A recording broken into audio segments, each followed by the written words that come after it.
Back on.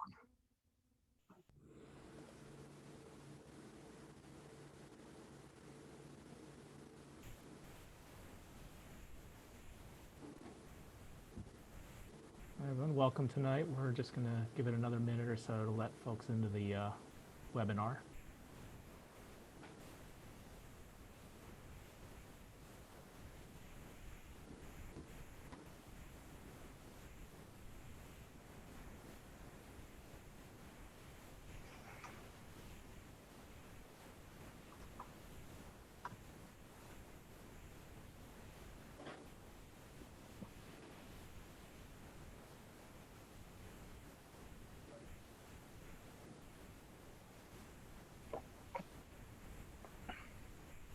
Don, the cameras distorted your hair, so you look like a white-haired Elvis, Yes. a pompadour.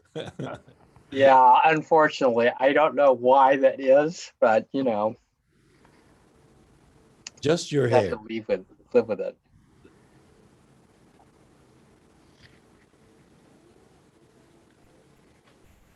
And of course, it's adding 20 pounds to me, right? Looks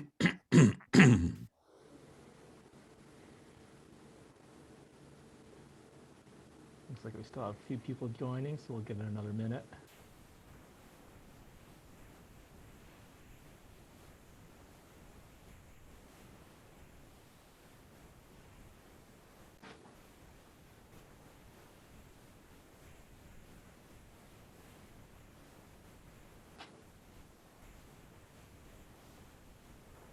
Your pompadour keeps popping up and going down. It's my brain pulsating.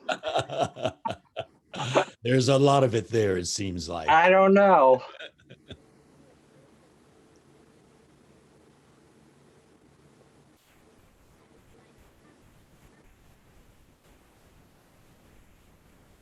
We wanted to get the logos up there, so we'll live with it. Well, the logos are nice and solid. Yeah. We made sure of that. Well, the hair is wavy and voluptuous. I'll take that as a compliment. Thank you. It's meant as such. Thank you. You've got voluptuous hair. Love it.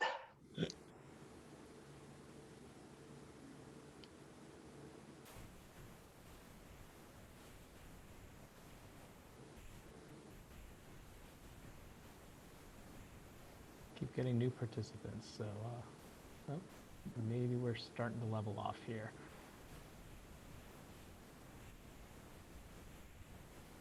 Okay, why don't we go ahead and get started. Good evening and welcome to this joint session for the JACL Convention, Communities Forged Under Fire, and the OCA Virtual Symposium, Building Hope Through Solidarity. These joint sessions throughout the weekend and culminating in tomorrow evening's closing plenary are exactly because of the solidarity that JCL and OCA have forged for nearly 50 years. Thank you to Ken and Tu for their leadership and partnership on the OCA side. When we talk about partnerships, there are many other partners that we could also not do this without. Among our sponsors that we want to thank tonight are State Farm, UPS, Comcast, MGM, Verizon, ARP, Google, and the Motion Picture Association. Both JCL and OCA are especially grateful for the support of AT&T, and we have a few brief words of greetings from Jason Chan. Hello, my name is Jason Chan, and I am Director of External Affairs with AT&T, where I manage our partnerships with AAPI national organizations like JACL and OCA. AT&T, through HBO, is pleased to have produced the documentary Soul of America, which will be discussed tonight. The film highlights the struggles our nation has had with ensuring equality for all Americans, including the story of Japanese Americans during World War II. While the film paints some dark pictures of the checkered past of our country, it maintains the hope that we can overcome our differences and make the right choices for the better. And that's what AT&T's Humanity of Connection is about, bringing people together so that we can overcome the darkness in our past and that we as a nation can move towards a brighter future. Thank you to our esteemed panelists tonight and our partners, JCL and OCA, for their work together in bringing you this joint programming. AT&T remains committed to our partnership with these two organizations and the broader AAPI community. Thank you, and enjoy the program. So we thank Jason and thank you to AT&T for their support tonight. As he mentioned, tonight's documentary for discussion, Soul of America, fits perfectly with the themes of our two conventions. John Meacham highlights some of the darkest points of our history, those times when our communities have been under fire. But he also highlights the fact that our nation's better angels have come through, as they did during the Civil Rights Movement. As we know well, the current vitriol that is so often on display in our society is nothing new. It's why we had the Chinese Exclusion Act, it's why Japanese Americans were incarcerated, and it's why Vincent Chin was murdered just over 30 years ago. Furthermore, these stories are also connected to the many other dark stories of discrimination in our history. So tonight we have a great panel put together to discuss some of this darkness in our history, but also in the present, but also talk about the light and the hope. So first, our moderator for tonight's discussion will be Don Tamaki, who is well known for having served on the pro bono legal team that reopened the Korematsu versus United States case and eventually overturning the conviction that Fred Korematsu had for refusing incarceration. Don is a co-founder of the StopRepeatingHistory.org, a campaign drawing parallels between the incarceration of Japanese Americans during World War II and the current day targeting of minority groups based on race or religion. And then, just as we had a discussion last night about H.R. 40, which is the legislation to establish a commission to make recommendations on Black reparations, it's worth noting that Don is also a member of California's task force to study and develop reparations proposals for African Americans in the state of California. He did note that he wants to make clear that he is speaking for himself tonight and not speaking for that commission or any of the other affiliations that he's with. For our panelists tonight, we'll start off with Michael Nguyen, who is the Senior Policy and Advocacy Associate with OCA, where he leads the organization's national policy and advocacy efforts to educate and advocate on issues impacting the AAPI community. He manages a policy portfolio that includes issues on immigration, education, racial equity and inclusion, civic engagement, and technology and telecommunications. Before OCA, Michael worked as an assistant district attorney in San Francisco and has also served as the co-chair of the ABA YLD Men of Color Project. It's a national initiative aimed at building leaders in the legal field, facilitating intergenerational support, and encouraging community service and civic engagement amongst men of color in the legal profession. It's also noteworthy that he's been named to ABA's On the Rise Top 40 Young Lawyers. Someone who needs little introduction, George Takei, is a social justice activist, a social media superstar, Grammy-nominated recording artist, a New York Times bestselling author, and a pioneering actor whose career has spanned 6 decades. He's appeared in more than 40 feature films and hundreds of television roles, most famously as Hikaru Sulu in Star Trek. And he's used his success as a platform to fight for social justice, LGBTQ rights, and marriage equality. He currently serves as a chairman emeritus and a member of the Japanese American National Museum Board of Trustees, and has also served on the board of the Japan-United States Friendship Commission under President Bill Clinton. As a part of that, he was actually conferred the Gold Rays with Rosette of the Order of Rising Sun by the Emperor of Japan for his contributions to U.S.-Japan relations. Our next panelist is Kiran Kaur-Gill, who is the executive director for SALDEF, the Sikh American Legal Defense and Education Fund. She is formerly the president and CEO of PARS Environmental, Inc., a full-service environmental consulting firm based in New Jersey. Additionally, Kiran has been a longtime advisor and volunteer for SALDEF, playing a critical role in the expansion of SALDEF's law enforcement partnership program and the expansion of its Sikh Lead internship to New Jersey. Kathy Feng is Common Cause's National Redistricting Director, and as such, leads Common Cause's work to challenge partisan and incumbent gerrymandering through litigation, state-based organizing around ballot initiatives, and legislation, and creating new platforms for community-based redistricting. As executive director of the California Common Cause, she championed and won election and redistricting reforms, stronger government sunshine and accountability laws, campaign finance reforms, stronger net neutrality laws, and the voting rights of traditionally disenfranchised communities. Kathy has been an activist and civil rights attorney in California for more than 20 years. And you'll now notice that I didn't mention anyone else's college background, but for Kathy, I will highlight that she's a Cornell alum from the Asian Studies program, which I also graduated from just a few years after her.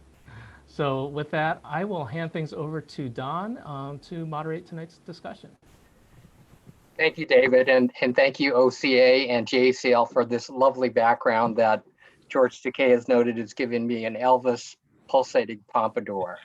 So hope that is entertaining for all. Good evening.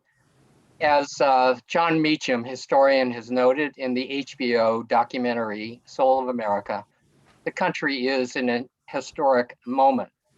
The Floyd murder triggered the largest protests in US history, between 15 and 26 million, calling for a racial reckoning. The disproportionate impact of COVID-19 on low-income communities of color exposed America's racial divide. There has been an alarming increase in incidents of anti-Asian hate. Literally millions believe that the presidential election was stolen, despite the utter lack of any evidence of fraud that would have made any difference in the outcome. 147 House and Senate members pandered to this fantasy, fueling it by voting to overturn the election. The Capitol was defiled by a violent mob. 5 people died, and 25,000 troops were deployed to protect the peaceful transfer of power. There's no question that America is deeply divided. The question is, can we learn anything from history? So I'm going to play the first clip of Soul of America now. Cheyenne, can you put that on the screen? Nativism, xenophobia, racism, sexism, isolationism are perennial American forces. They ebb and they flow.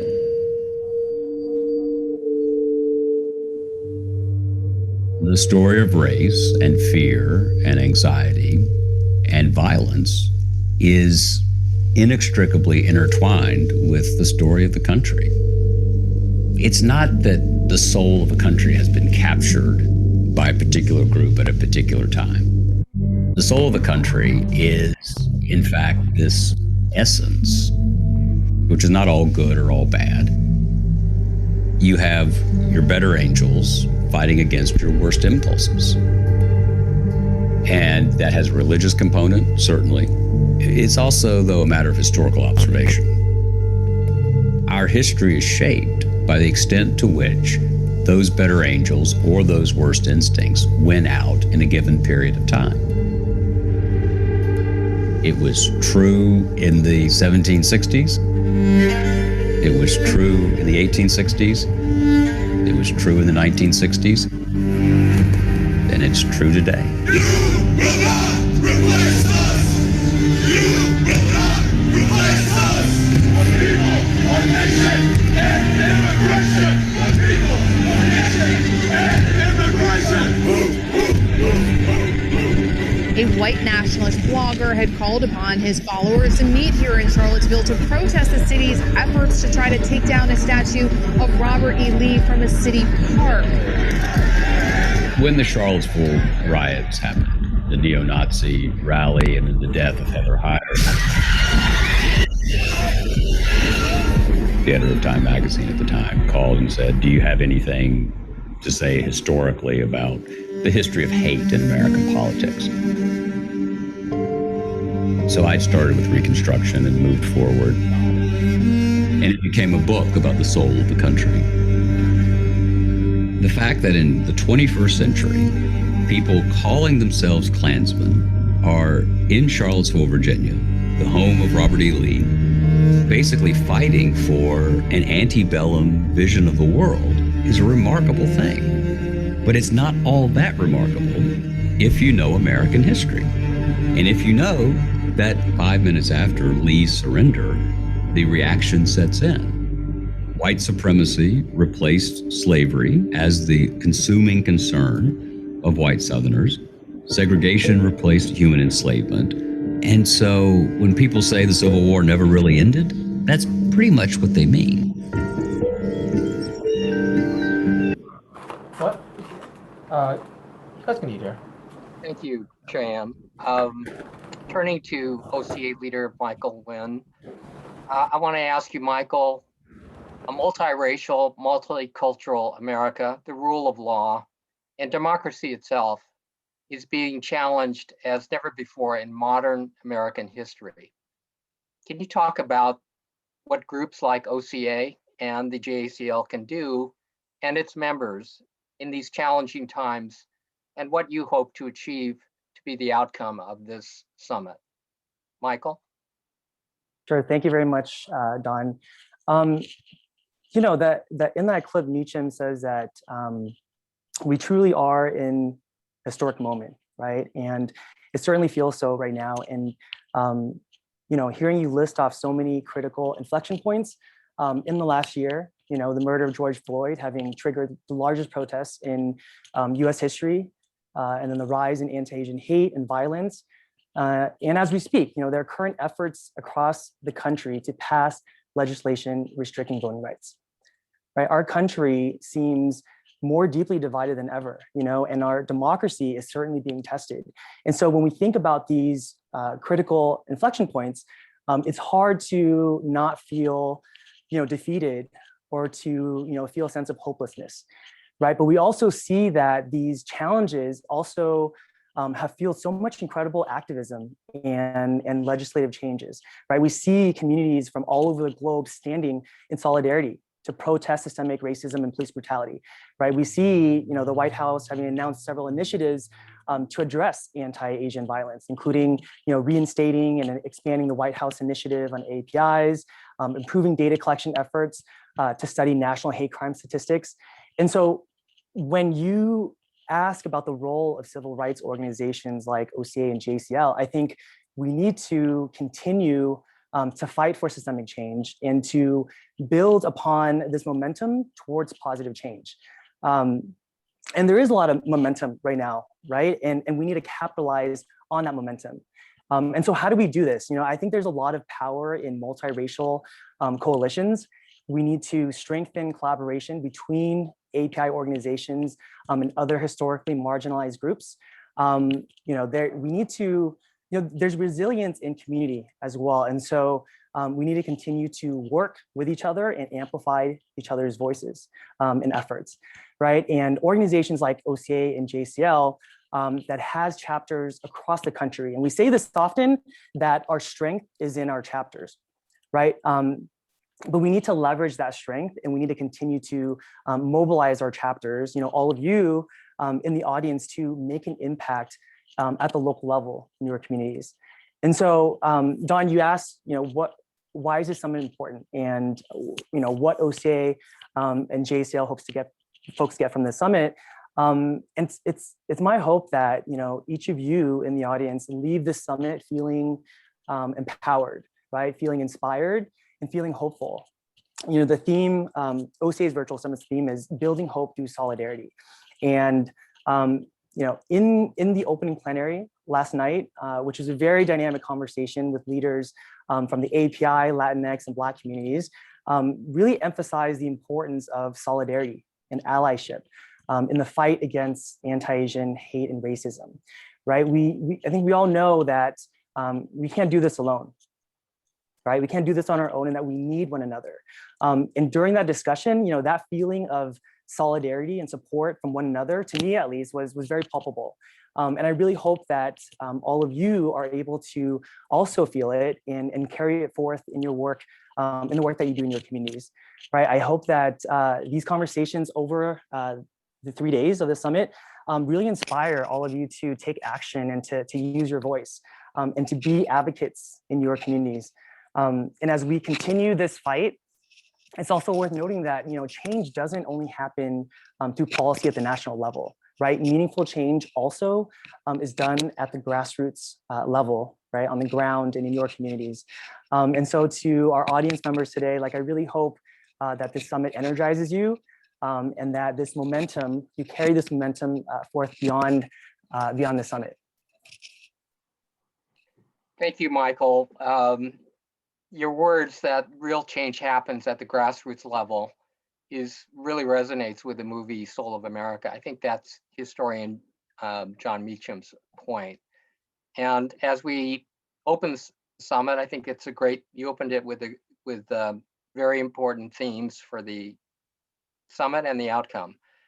I wanted to turn toward specific examples. John Meacham talks about racism and xenophobia being perennial forces. Well, here's one case study of that.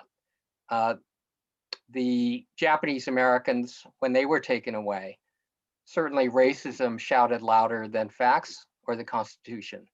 So Cheyenne, I wonder if you could play the next clip. By February 1942, President Roosevelt signs Executive Order 9066, and this empowered the military to take control of the 8 most western states. General DeWitt is placed in command of that whole western region. General DeWitt said that Japanese Americans are an enemy race. He said very emphatically, a Jap's a Jap. A scrap of paper attesting to his citizenship doesn't alter that fact. He began issuing public proclamations singling out Japanese Americans. A curfew came down. Japanese Americans had to be home by 8 o'clock and stay home until 6 a.m. in the morning. The government froze our bank account. Rents couldn't be paid. My father's dry cleaning business fell apart. Everything was lost. Everything. And then the soldiers came. One morning, my parents got me up very early, together with my brother and my baby sister, and dressed us hurriedly. And suddenly, we saw 2 soldiers marching up our driveway, carrying rifles with shiny bayonets. And they stomped at the front porch and with their fists began pounding on the door. That sound still resonates in my mind. My father came out, answered the door, and we were ordered out of our home. We stood on the driveway waiting for our mother to come out. And when she came out, she had our baby sister in one arm, a huge, heavy-looking duffel bag in the other, and tears were streaming down her cheeks.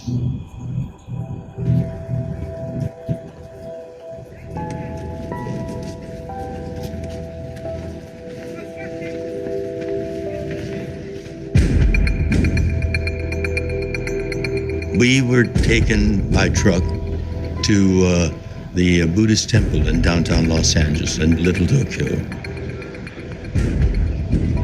And that's where we were all assembled. The heads of the families were ordered to report, and we were given our family number and tag.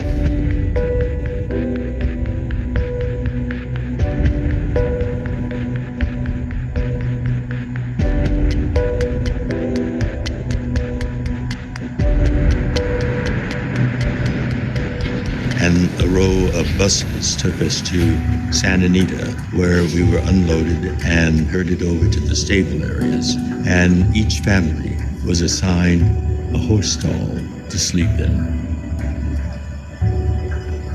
Still pungent with the stink of horse manure.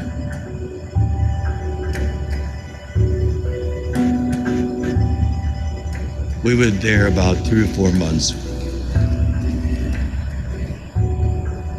And then we were loaded onto trains with armed soldiers at both ends of each car.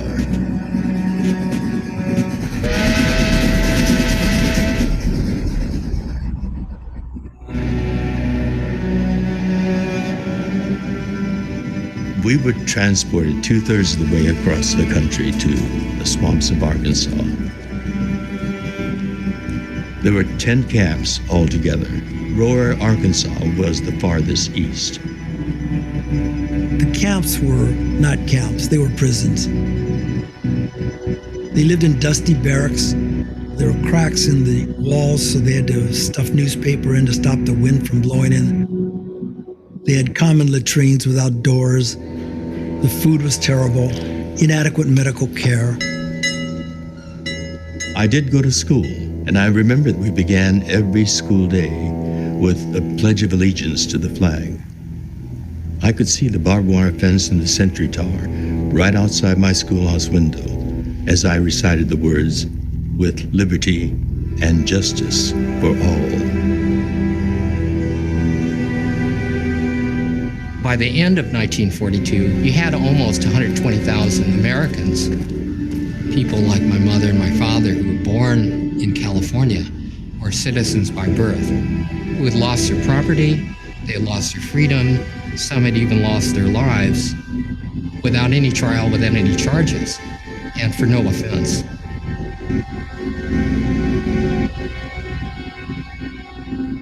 We were incarcerated for the duration of the war, 4 years. When we were freed, we had nothing. For my parents, everything that they had worked for was taken away.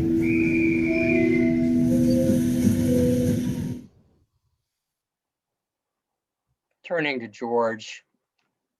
George, you've had an incredible career in Hollywood, an iconic one. In mainstream America, when there are very few positive images of Asian Americans. Your fame continues, millions follow you.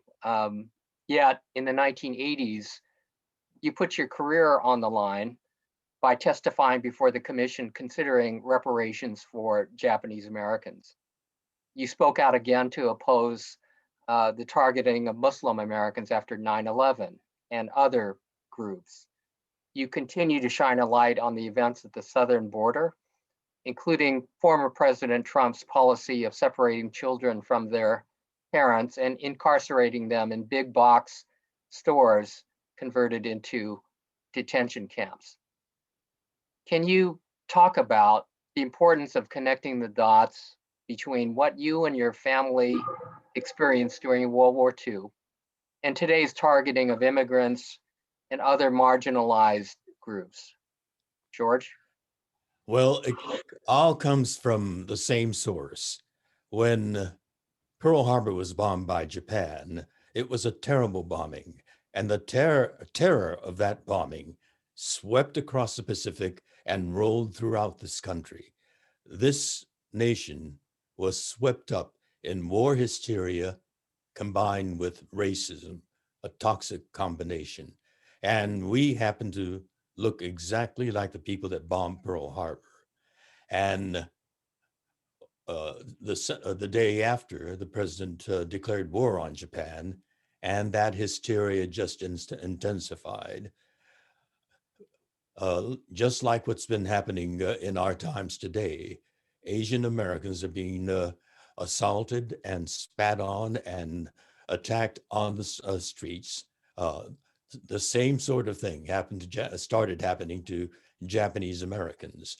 Chinese had to go around wearing tags saying, "I am Chinese," so that they wouldn't be mistaken for us. And our homes, cars, our businesses started to be graffitied. Our home, fortunately, was not. And my father's car was not. I was 5 years old at the time, and I was innocent of all that. I learned about this from my father when I was a teenager, when we had after dinner conversations. And then the government came down with the curfew, as you heard from that clip. And so we had to be home by 8 p.m. and stay home, imprisoned in our homes at nighttime until 6 a.m. in the morning. And so we were imprisoned first in our homes. The next morning, if my father went to the bank to make a deposit or a withdrawal, he discovered that our bank accounts were frozen. Our life savings with many people were taken away. We were impoverished before the incarceration came. And so my father's business was destroyed. We couldn't pay the mortgage, but the bank was eventually going to take our home back. So we couldn't pay the bank. And then the soldiers came to take us away. All this was under the sweeping generalization that because we look like the people that bombed Pearl Harbor, we are most likely to be spies, saboteurs, or fifth columnists. As it was stated in that clip, there was no evidence of that. The central pillar of our justice system, due process, simply disappeared. Just at gunpoint, we were not only accused and tried, but punished for looking like this, and we were incarcerated. That sweeping generalization is what did it. Not only the hysteria of the masses, but even the leaders of the nation was swept up in that. And my father was an admirer of President Roosevelt because he lived through the Depression. And he said that during the Depression, he was a magnificent leader with his charisma, political savvy, and his problem-solving capacity. He was able to, we had an economic depression, but also a spiritual depression, and he had to galvanize the country. And he told them, we have nothing to fear but fear itself. But the bombing of Pearl Harbor was a surprise attack. We weren't prepared. And the president himself was terrified. We had that whole West Coast and we were unprepared. So he got swept up by that mass terror, and he started acting on his terror. That sweeping generalization is also applicable later on in history. When 9/11 happened, there was that sweeping fear of Muslims as potential terrorists. And the attack began on Muslims and even people who looked like Muslims. There was a Sikh man, S-I-K-E. Is that the way it's spelled, Sikh? S-I-K-H. H. It's a Sikh. That's right. He had a turban on. And he was in Phoenix, Arizona. And this individual shot and killed him. And when he was arrested, he kept claiming that he was an American. So all people who looked like Muslims were being attacked, just like some Chinese were attacked when we were targeted. And yet, some people had learned the lessons of history from the Japanese-American incarceration. The Deputy Attorney General said, her name was Sally Yates, said she will not defend this executive order that Trump signed. And thousands of Americans, many of them lawyers, rushed to the airports to welcome Muslims coming into the country and give them advice and guidance and any kind of help that they needed. So Americans were learning the lessons of 1942. That same mindset, again, Trump was the leader that committed these atrocities. When the Latinos seeking asylum came to the southern border, there was that sweeping generalization that Latinos are all potential drug dealers, rapists, and murderers. I'm sure many people in our audience would recognize those phrases. It's that sweeping generalization that leaders use. And my father said, as much as he admired Roosevelt, he too was one of the people of America. This is a government of the people, by the people, and for the people. and the people can become presidents. And as great as he was during the Depression, he was a fallible human being. We all have our human fallibilities. The fallibility in Trump was enormous. I mean, he was the worst president we've ever had. But I think this statement from Earl Warren, who was the Attorney General of California at that time, went on to become the liberal Chief Justice of the Supreme Court. But as Attorney General, he had his eyes set on the governor's seat. He wanted to run for governor and he needed an issue. And he saw that the single most popular issue in California was against the Japanese. And so he found his issue. He made a statement or a speech in Sacramento where he said, "We have no reports of spying or sabotage or fifth column activities by Japanese Americans." And that is ominous. Ominous because the Japanese are inscrutable, that racist stereotype. And because they're inscrutable and we can't tell what they're thinking, as a preventative, it would be prudent to lock them up before they do anything. Lock them up before they do anything. A statement made by the Attorney General, the top lawyer of the state of California. Right. That is the climate where leaders are swept up by the mass hysteria, and leaders become led by mass terror. That is. I was just going to say, George, I think what you're pointing to is when alternative facts hold sway over the real ones, right? When conspiracy theories take over, then we get to a point where facts don't matter, the Constitution doesn't matter. And in your family's situation and your experience, General DeWitt, along with Earl Warren and others, just said the Japanese race, quote, is an enemy race. The very fact that no sabotage has occurred to date is a disturbing and confirming indication that it will happen.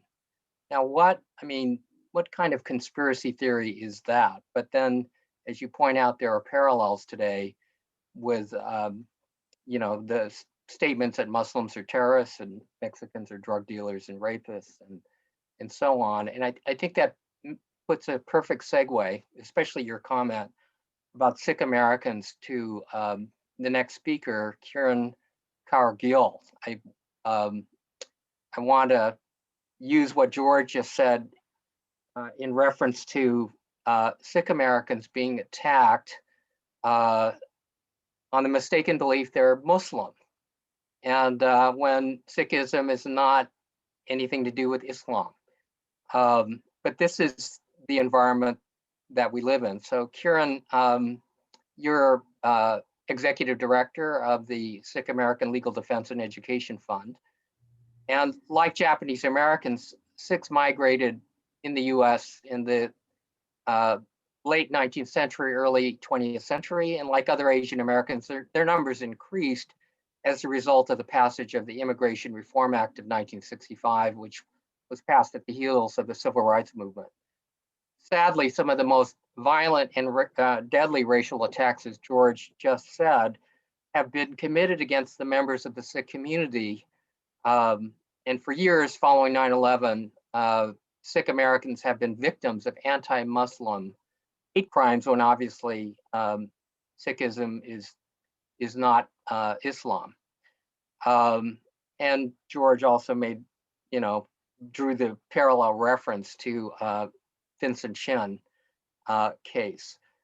With respect to John Meacham's observation that nativism, racism, xenophobia are perennial American forces, and that the story of race, fear, anxiety, and violence is inextricably intertwined with the story of the country.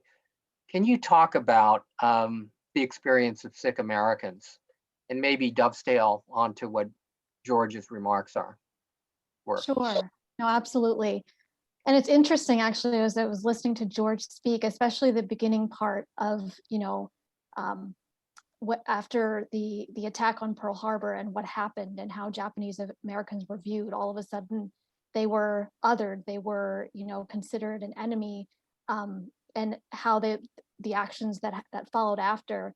There's so much of that story. I actually took some notes earlier on this question and in watching the video that resonates,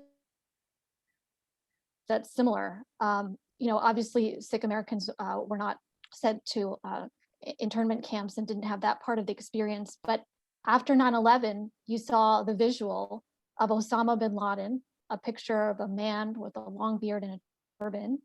And, Sikh Americans, for many, despite having been in this country for over a century, are not known. Our stories are not heard. And in many ways, we're invisible to the broader population. And people from, the broader American society saw Sikhs, saw our articles of faith, which include a turban and a beard for men, as something to fear. And, I actually did a training with another SALDEF member last week. And we were talking about his experience after 9/11. His name is Aman Sira. He's a 6'2" guy, has a long beard and a turban. And he was talking about how after 9/11, he was called names, he was spit on, he was assaulted. He actually didn't want to go outside for a while because of the experience that he was having and how people were perceiving him. And his story is not unique. George talked about Balbir Singh Sodhi. So 3 days after 9/11, in a supposed backlash, you have an individual that saw a man that looked foreign, that they associated with terrorism incorrectly, and shot and killed that individual.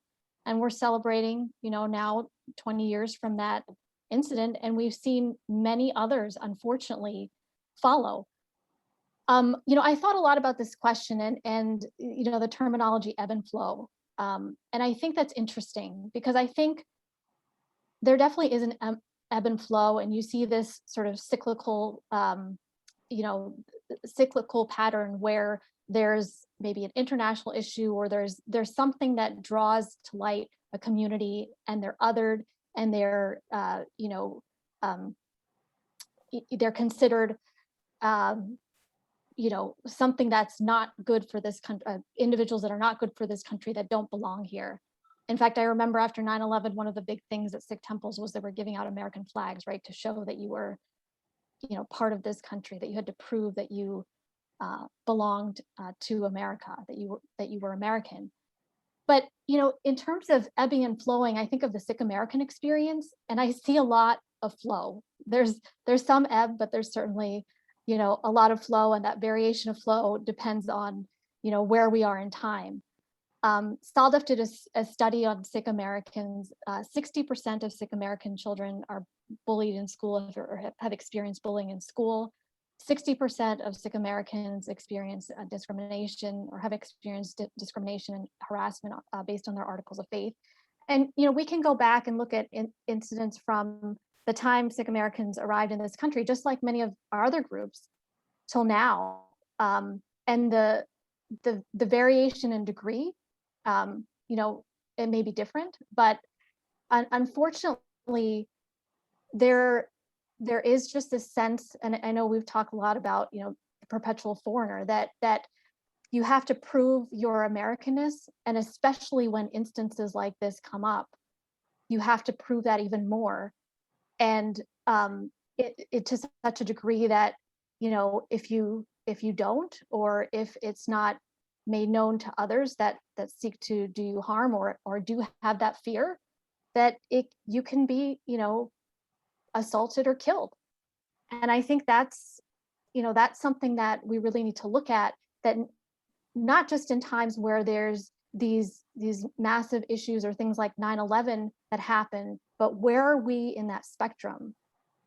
And I know Michael also talked about the engagement and the work that we can be doing as a community. And I think it's so important to work in solidarity and say, you know, we belong, we are engaging, whether that's civic engagement, whether that's media representation, whether that's education, you know, that people know that our backgrounds and histories and how people from our communities have built this country as well, and that we're part of the American story.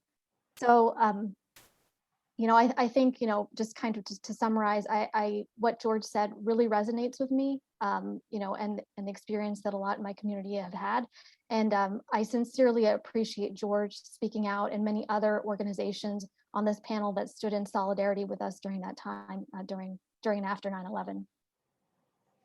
Your comments, remarks are just striking in the parallels with that of Japanese Americans and what George commented about. And the ebb and flow part suggests that this value system, racism, is really baked into the culture.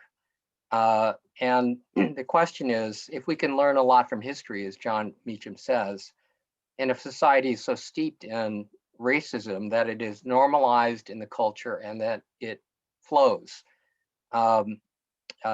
when certain times, particularly when the country is under stress, the question is whether real change is possible as forces emerge that are trying hard, in the words of immigration expert and law professor Bill Ong Hing said, to de-Americanize Americans. So with that, I'm going to ask Cheyenne to play the next clip. The 100 years from the end of the Civil War through the Civil Rights Movement is a vivid case study in the struggle between our worst instincts and our better angels. In the civil rights legislation of 64 and 65, our better angels won in a ferocious struggle with our worst instincts. And if we want a model for how to move ahead, looking at those years is instructive.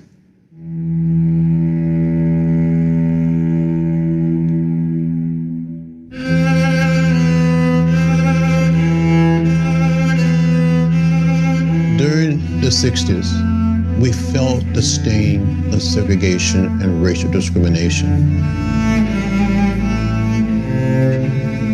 And when you see something that is not right, not fair, not just, you have to do something. We cannot continue to accept these conditions of oppression, for this is not a struggle for ourselves alone. It is a struggle to save the soul of America.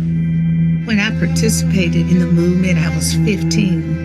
It would not have been successful had it not been for ordinary little nobodies doing their part to make it happen. By 1963, the full panoply of segregation was under attack. It begins to culminate on the streets of Alabama. The campaign was directed against racial discrimination in Birmingham, the most totally segregated big city in the South. I had a made-up mind that I could handle whatever was coming and be nonviolent. In May, thousands of children march against segregation in Birmingham. The city is determined to maintain order. They're attacked by fire hoses, by police dogs. To see children treated like this, the whole nation rose up in arms. The events in Birmingham have sent a chill through most Americans. What the movement did is dramatize the stakes between good and evil. I will be present to bar the entrance of any Negro who attempts to enroll at the University of Alabama. All of these incidents have a slow cascading effect on the opinion of the country. I have a dream today. And honestly, the opinion of President Kennedy.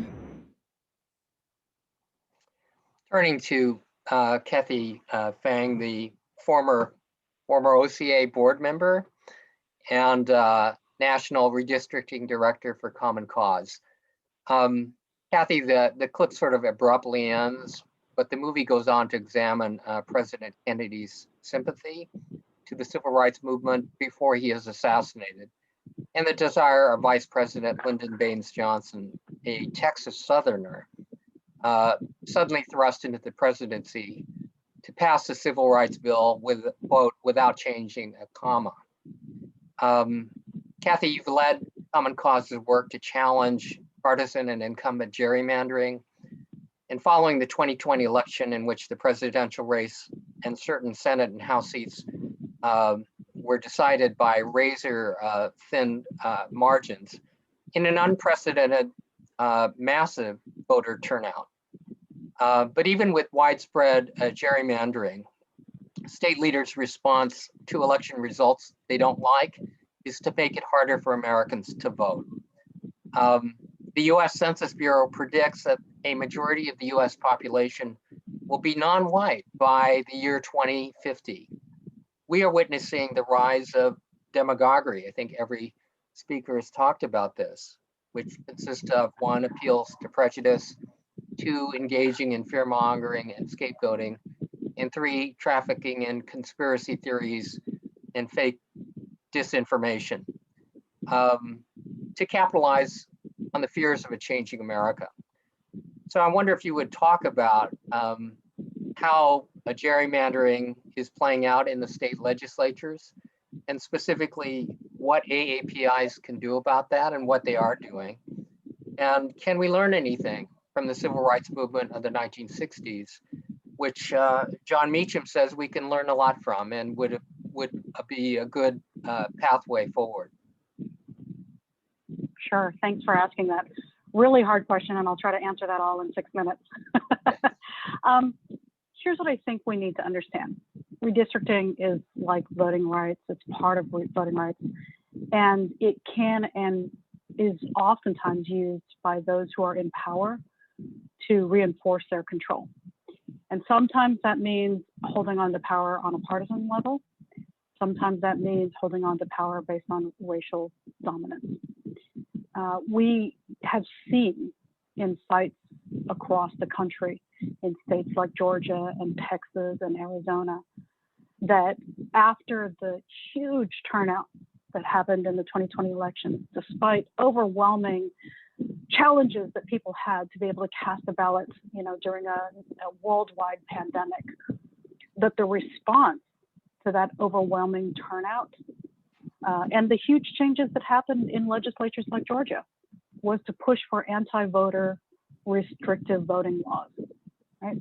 And that was an effort to consolidate power, an effort to say, if the balance of power is going to change because all of these people are turning out to vote, then we need to consolidate that and make it harder for people to vote. The same goes with redistricting.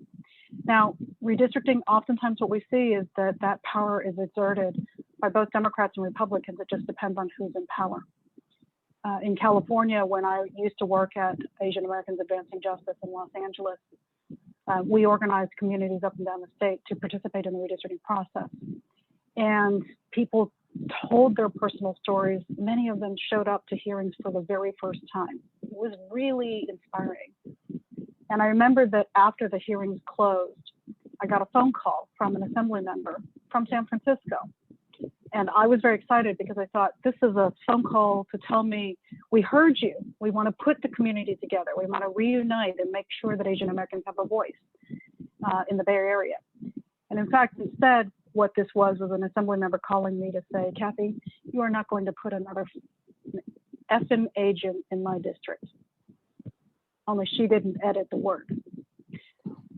And this is in San Francisco, where 1 in 3 Asian American are people who are Asian American or of Pacific Islander descent. This is a place where ostensibly we've got people who are progressive and more progressive than the next progressive, right? Including this assembly member. But in 2001, she felt comfortable saying this because it was important for her to hold on to power. And if that meant consolidating based on race, because she didn't want to see an Asian American challenger, that's what needed to be done. Now, we have heard similar stories be told around the country, and sometimes far uglier than that. What can we learn from the civil rights movement? I think we can learn 2 things, or maybe 3 things.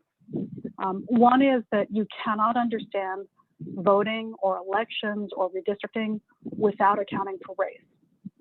the story of that I just told happening in California, what it ultimately centered on was that this incumbent was afraid of a challenger coming from a growing community, right? And that happens all the time when demographics are changing. As you noted, by 2050, we will become majority, not minority anymore, right? Majority people of color. And that is very scary to many people who feel like their power depends on appealing to white supremacy. The second piece is that our solutions have to account for this deep-rooted racism. And that means when we think about some of the amazing bills that are trying to make their way through Congress right now, like H.R. 1, the For the People Act, or H.R. 4, the John Lewis Civil Rights Act, right? Both of those really think about how power is distributed, and we need to rectify that on many different levels, including thinking about rectifying that based on race. The third piece is that people of conscience can account for, can unite, can achieve change when we come together, right? And so even though redistricting and gerrymandering feels like it's obscure, because all these years it has been purposefully obscured from public participation. And even though gerrymandering feels like it is the tool of those who are the most powerful inside the halls of our state legislatures, the reality is that people of good conscience can come together and change those systems. And case in point, me. I came from a community that was not the largest community in California, right? We organized, I think we did our homework really well, but we got our butts kicked. And so what did we do? We created a coalition of folks who experienced the same kind of injustice. We united with Latino Americans, and African Americans and communities across the state. And we proposed an alternative. How about if we change the way redistricting is done so that we create a commission? And that commission is made up of people who look like us and care about us and don't have a vested interest in the outcome to try to put their finger on the scale in favor of a particular party or in favor of protecting their own incumbent power, right? And that commission, for the first time, that was passed in 2008 and came into power in 2011, was out of 14 people, 5 were Asian and Pacific Islander descent. Pretty amazing for a state like California, more than 1 in 5. And those commissioners were so committed to traveling around the country to hear every single voice, right? And putting their names into the hat. Many of them didn't know what they were going to get themselves into, but they exemplified how important it is to, as one of the smaller minority groups, to listen and to build those coalitions. When we look at other states like Michigan and Colorado, Virginia, many of the leaders of those movements for change have been APIA leaders. It's kind of amazing. So in Michigan, one of the leaders of the reform movement that achieved passing an initiative against all odds to create a Citizens Redistricting Commission was Nancy Wong. And in California, the guy who draws all the lines for a lot of communities is a guy named Dan Ichinose, right? So we are the leaders of this movement. I will just say one last piece, which is, as we think about what things we need to do, we need to always remember that we bear the responsibility to build coalition, to find alliances across differences. It's what has kept us strong. It's what was exemplified by George Takei's story and standing up for communities beyond the Japanese American community, right? Because when one of us attacked, all of us are attacked. And then the second piece is really to recognize our own voices and our communities, and to stand up for those communities that are most often voiceless. That is a great segue into the next and final clip. I think the panelists so far, George and Kieran in particular, have talked about the racial discrimination, the oppression, the consequences of racial conspiracy theories and so-called alternative facts. And Kathy, you've outlined how that's translated into political power, redistricting, voter suppression. But I think the most important thing you've said is how you change that, and the message is, again, the grassroots community that people talked about, changing things from the bottom up and by organizing and joining in coalitions. So let's play the last clip, Cheyenne, and then we'll talk from there. The work of citizenship at this particular moment, if you believe that we need a change in the presidency of the United States, the work becomes convincing the right number of people in the right number of states that you're right and they need to agree with you. And so the work of citizenship now is, in fact, the work of democracy in its purest sense. I think our role as citizens is to become civically engaged. If the Japanese Americans have anything to say to the public about this, is don't take your liberties for granted. They can be taken away from you. We are going to build a wall!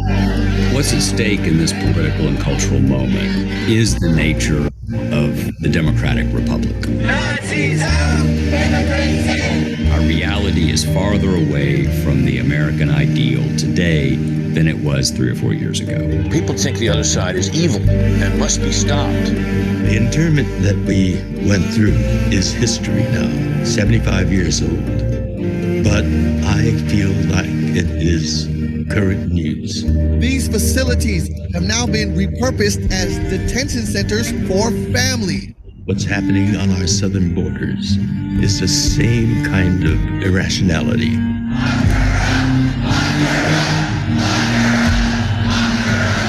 She was warned. She was given an explanation. Nevertheless, she persisted. One of the things that the women's movement fought for in that early incarnation was the idea that women should just be able to stand up and speak of politics. We cannot, we will not be silenced. And that's something we're still fighting for today. What I see going on today is so reminiscent of what I saw in the 60s. There's so many forces today that are preaching hate and division. We need leadership now to lift us, to inspire us, to be guided by better angels.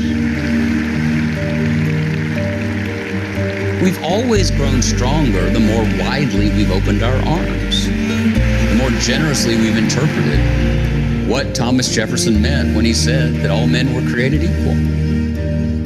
If we don't make that case, if we don't tell that story, then we're going to be perpetually in two armed camps staring at each other, and neither side wants to blink.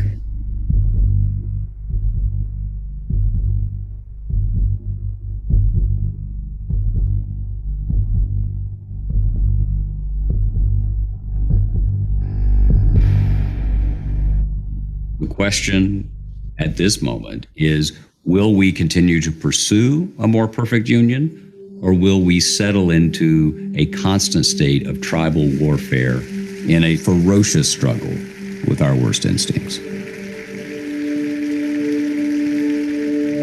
How do we get to 51%? How do we do the right thing just enough of the time? Dark forces are perennial. The good news is that the forces of light can also be perennial. And let's just see how we can get that side to win a little bit more often.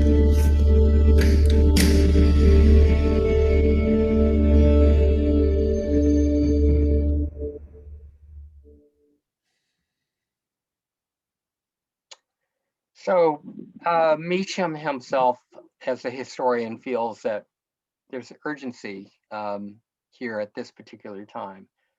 And although Martin Luther King says it in the clip so many years ago, he says this is not a struggle for ourselves alone, referring to Black people, but a struggle for the soul of America.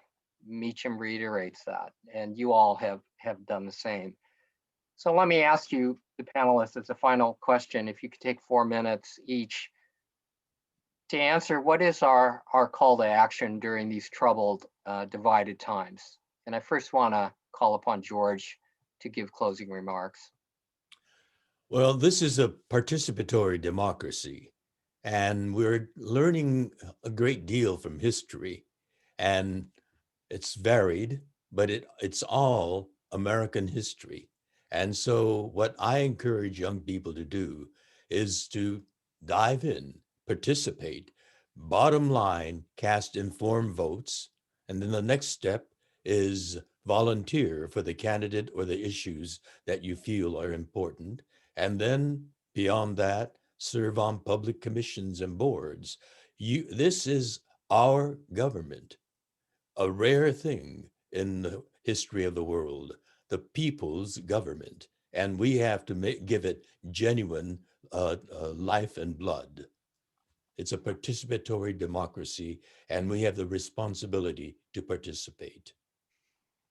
Thank you. Kieran, do you have any final remarks you'd like to pass on? Yeah, no, just in watching that clip and then, you know, the comments this evening, it just strikes me how much our stories are inextricably linked, right? There's so many themes that are repeated, and so many experiences that are shared. And I think, you know, we talked earlier about coming together in solidarity around these different causes. I think that is key. That is to understand that your struggle is my struggle, and to see it as that as we move this country forward, as you know, in the video talked about moving towards our better angels. I think that is a key component. And I think you do that, as George mentioned, through education. Once you truly understand the story of this country. And I know there's been a push in several states and nationally for including a more inclusive representation of our history. I think that's critical, so people understand our stories, which have been left out, you know, for a century, over a century. And I think that second part, again, is civic engagement, is get involved, whether that's in redistricting efforts and understanding that process, whether it's, you know, choosing to run for an elected office, whether it's on boards and commissions, or whether it's encouraging people to vote and understanding those issues. You know, I think that has to be a comprehensive approach. And I think that the biggest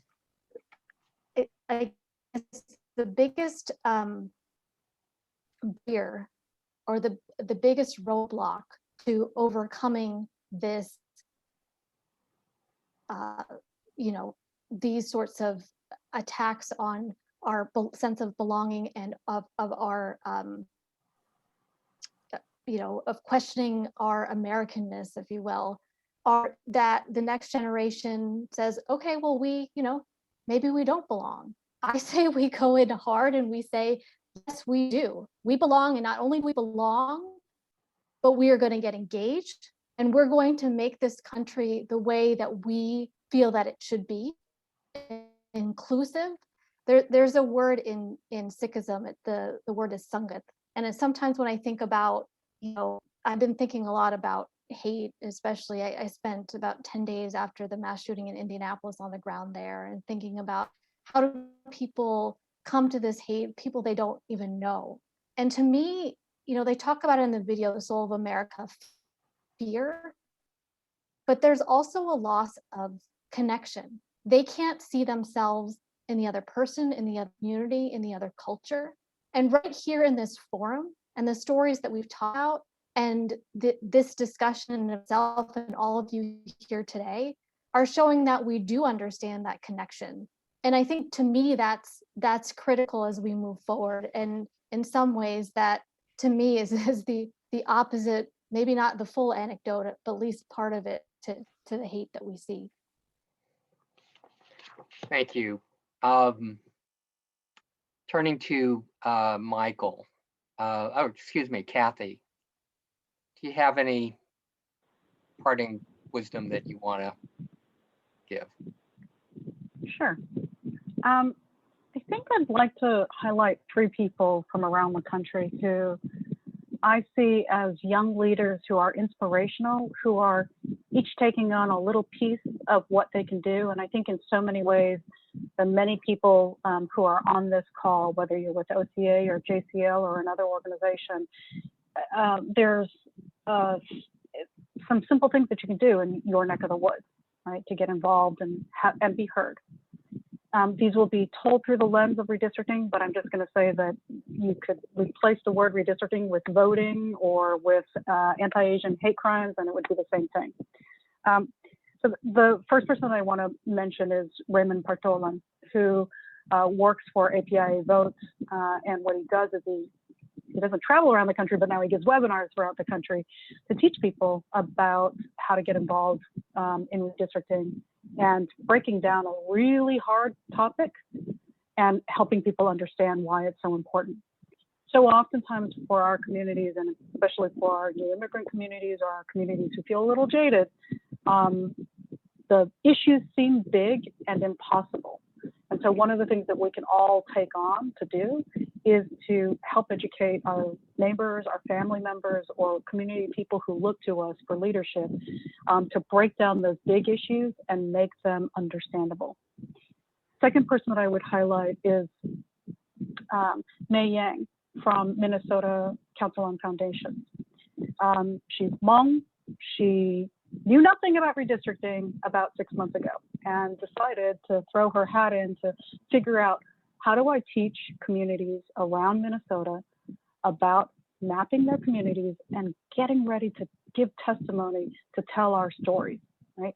Lifting our stories to the media, lifting our stories to documentary filmmakers, lifting our stories to legislators is incredibly important.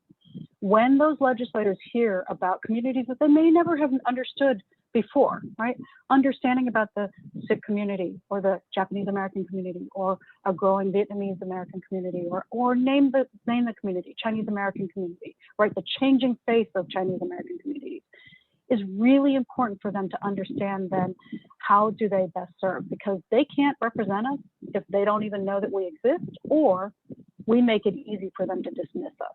So being present, speaking up, always being there both as representative of our community, but also as an ally is incredibly important. And then the third person I would say that I want to highlight is Karuna Ramachandran, who is an attorney at the Asian Americans Advancing Justice in Atlanta. Now, here's the amazing thing. Asian Americans are not the largest minority group in Atlanta, let alone most states. Probably except for the exception of Hawaii, we are not the largest group. And yet, Karuna leads the coalition of all these amazing groups that are doing voting rights and thinking about getting involved in redistricting in Georgia, one of the hotbed states that's the center of so much political change. And she does so with humility, by listening, by building bridges, and ultimately by making sure that the Asian American community is at the table, but also that we bring other people, we create a table that is large enough to include everyone. That kind of coalition building, I think in so many ways, the APIA leadership is uniquely placed to play a role in. And so I just leave those three people to think about, because I think that I have to imagine that everybody on this call, you can see that you embody one of those three approaches, and you can take that to your own community organizing. Very inspiring remarks, Kathy. Thank you. Michael? Yes, so many great remarks by the other panelists. I mentioned earlier at the beginning of my remarks that there's a lot of momentum right now, and it's critical that we mobilize and capitalize on this momentum, right? Kieran mentioned earlier the importance of education and understanding our history, right? And there's a strong movement to bring API curriculum into K-12 schools right now. And why is this? Well, we know that having API curriculum helps create a more inclusive and comprehensive understanding of American history, and then also helps fight anti-Asian racism and xenophobia, right? So I'm very excited that, at OCA, this is one of the projects that we are actively working on and partnering with many organizations out there, including JACL, 1882 Foundation, and Teach for America, among other organizations, to collect and develop API curriculum, and then to work on an advocacy strategy to ultimately get these curriculum into schools across the country. Right. And another area I think is really important is the lack of representation of APIs in elected office. There's a plug for our closing plenary tomorrow. Our closing plenary is going to feature API officials at the local, state, and federal levels across the country, right? And they're going to talk about the challenges that they have faced getting to where they are and in the current roles, right? And I want to note that one of the panelists is California State Assembly member Alex Lee, who at age 25 is the youngest state legislator elected in more than 80 years. I bring this up because a lot of my other panelists talk about the importance of getting involved in your communities, right? And I mentioned earlier that change doesn't only happen through policy at the national level, right? It also happens at the grassroots level, on the ground in your communities. And so my call to action to all of you out there is to become change makers and advocates in your own communities, right? Become civically engaged, run for local office, run for school board, apply to be appointed to policymaking or administrative positions.